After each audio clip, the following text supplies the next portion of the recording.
So I'm gonna start by spraying her hair. So I spray my shampoo mixture all over her hair. Notice I didn't wet it first. Her hair is already damp because she decided to stick her head under the shower this morning. So her hair is already damp. But it's okay if you wanna wet her hair first. And I'm just getting it everywhere. But when I'm shampooing, I try to use water soluble products in their hair so that I don't need a lot of shampoo to get it out. But what I've learned is that the most important part of shampooing is to get that shampoo onto their scalp. That's what you're really trying to clean. So I move her hair apart as much as possible to spray my mixture directly on her scalp. And I only suds up one time. So I want to make sure that I'm getting the shampoo thoroughly onto her scalp.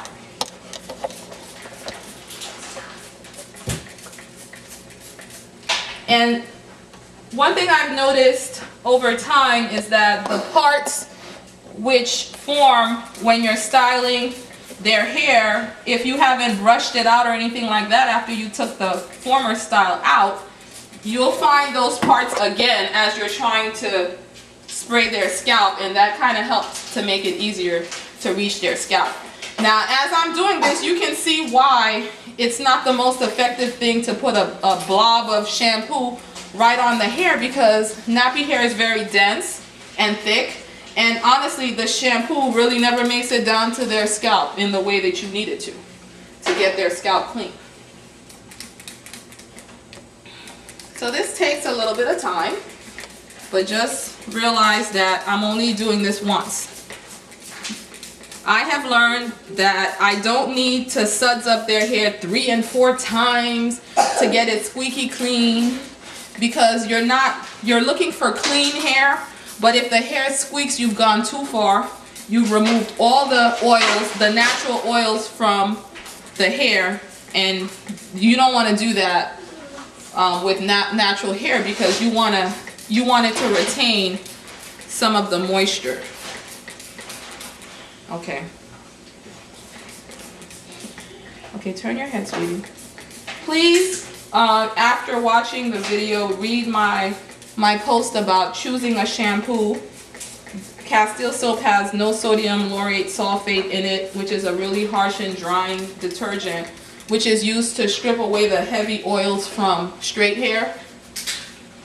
Natural hair, we also secrete sebum through our scalp to moisturize our hair strands, but because of the tightly coiled nature of our hair, a lot of that sebum never makes it all the way down the hair strands. So we don't need a shampoo that's gonna strip away every bit of the sebum like someone with straight hair might need. So you need to be aware of that. Now notice what I'm doing. When I wash the hair, in my mind, I'm always thinking about cleaning the scalp. So I stick my fingers through the hair and make direct contact with the scalp. Focus on the hair. With the scalp, and I scrub a section, staying in one space, in one place. When I'm done, and I think that section is fairly clean, I move to the next section and scrub. When I'm done, I move to the next section and scrub.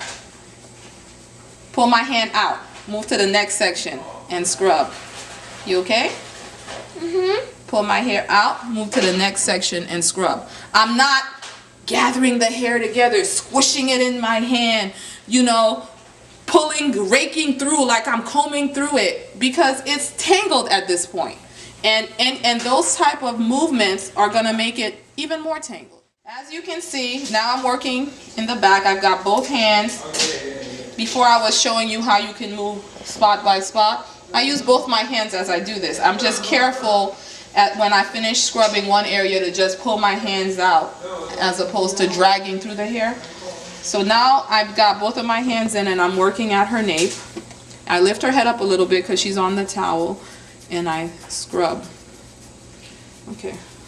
Now, when I'm satisfied that I have scrubbed and scrubbed and scrubbed her scalp and I think it's clean, then I move to rinse her hair. Make sure before you know that she's happy with the temperature.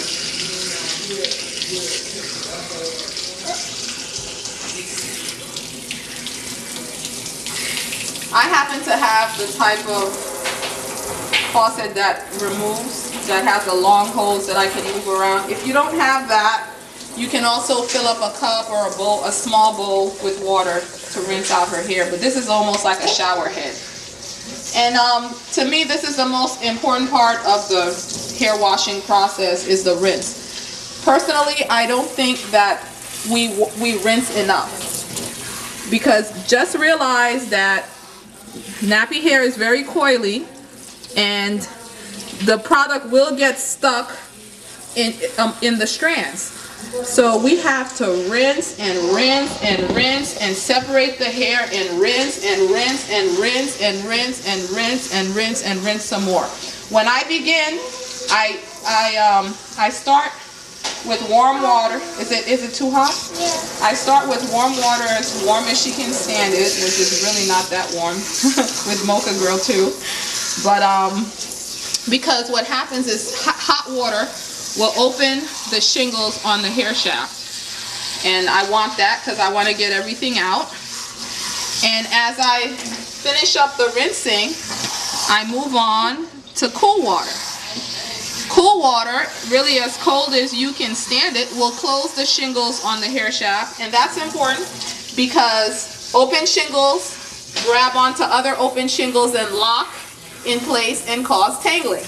So if you can detangle her hair and cause the shingles to be closed, then it'll stay detangled for a longer period of time, at least until you could work on it to braid it and keep the strands in place. So notice that this entire time I haven't worried about detangling. I haven't detangled anything. But I have thought about detangling because I tried to make sure that, you know, I move down her hair in one direction. I'm not going up and down, up and down. I move my hand down her hair in one direction, and I make sure that I'm not doing anything that will cause more tangles than the tangles that already exist.